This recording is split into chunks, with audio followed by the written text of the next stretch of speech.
হুজুর, বউ পিটানোর দোয়া বলেন।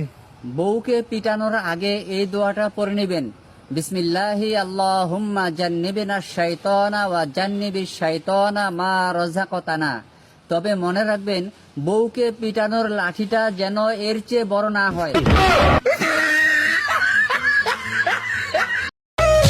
যত ভাবি তোরি কথা, অশ্রু ততই ঝরে,